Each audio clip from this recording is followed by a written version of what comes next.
shirkadaha Dahabshiil Group iyo Somtel oo ugu deeqay deeq lacageed oo gaadhaysa 200,000 oo dollar dadka abaaruhu ku saameeyeen gobolka Awdal. Labada shirkadood ayaa noqday shirkadihii ugu horeeyay ee gaar loo leeyahay ee si toos ah uga jawaaba baaqi gurmadka abaaraha. Deeqdan ayaa lagu bixin doonaa cunto, biyo iyo kaalmooyin degdeg ah oo muhiim ah, waxaana ay qayb ka tahay dadaalada bini'aadanimo ee ballaaran.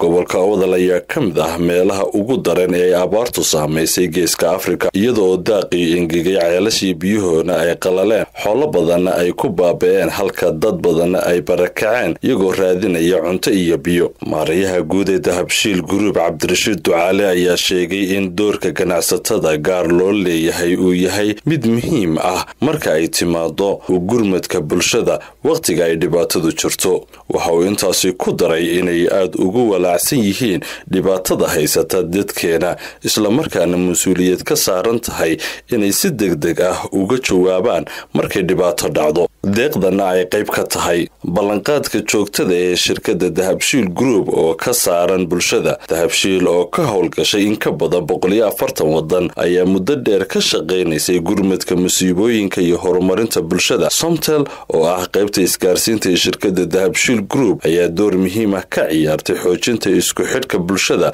Labadan shirkadood ayaa si joogto ah ugu deeqa adeegyada caafimaadka, waxbarashada, gurmadka degdega ah, waxaanay ugu baaqeen dhammaan ganacsatada kale iyo qurbo joogto inay ka qayb qaataan gurmadka abaarta. Deeqda Dahabshiil Group iyo Somtel ayaa timid xilli dowladdu ku dhawaaqday xaalad degdeg ah, isla markaana la bilaabay dadaalo qaran oo ay qayb ka yihiin dowladda, bulshada rayidka ah iyo ganacsatadu.